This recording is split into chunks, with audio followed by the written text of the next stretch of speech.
Nick Fletcher. Thank you, Madam Deputy Speaker. I want to speak today with regards to Laws Amendment 5 and the motion put forward by my honourable friend at the side of me. Buffer zones are basically the public space protection orders, and they're 150 metres area that they cover. PSPOs, as they are called, are generally used for antisocial behaviour. We do have 3 in Doncaster, apparently, and I've actually applied for one personally myself in Conisbrough, in my constituency. We have a set of seating in the middle of town where we have people under the influence of drugs and alcohol, and we do have beggars there, and they're causing a nuisance of themselves, antisocial behaviour, and it's actually killing the town centre. However, I've been refused one of these PSPOs there. I will continue because I do think it's the right thing to do. But what these do is going to put a buffer zone, a PSPO, around every single clinic in the country, and it's going to be mandatory to do that.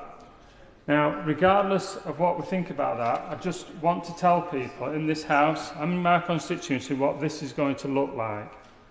It's going to look like that the drunks and the people under the influence of drugs in Conisbrough are going to be able to continue to make a nuisance of themselves. They're going to continue to damage the local economy. They're going to continue to scare old people who want to go into the shops and young people. And yet, a lady or a gentleman who's actually got a real strong faith and believes that they can actually help these people that are coming in is not going to be able to do that. Now, one of the honourable members on the other side says praying and standing in front of somebody, and also the lady on my side of this House was talking about why do they have to do it there. Well, if this is the worst day of a woman's life, and I would imagine, and I accept that it probably is one of the worst days of a woman's life, if she saw somebody there who was praying respectfully and who was there to help, and they knew that these people were there, then they can ignore that lady. They can ignore that gentleman who's praying. They can just walk in. Or if it's the worst day of their life, they might actually want somebody just to turn to for that second.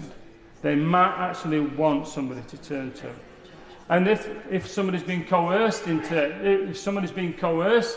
going into one of these places and to have a forced abortion, again, that could be somebody there who's actually there to help.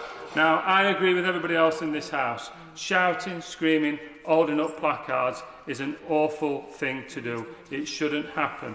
But silent prayer and consensual conversations should not be banned. And I'll just refer back to what I said. The papers will get hold of this in a year's time, and we are the party of law and order. And we will be arresting people for prayer, and we will be arresting people for conversations, and we will be letting the people that are harassing all the public that go into our towns, into our shops, we will be letting them continue what we're going to do. So I ask all Conservative members in this House to think about this amendment that my honourable friends put forward. All he's simply asking for is for people to allow to pray and for people to allow to have those consensual conversations. And his second amendment is that we actually, before we put this in place, we actually do a review on it. That's what I'm asking for. Thank you very much.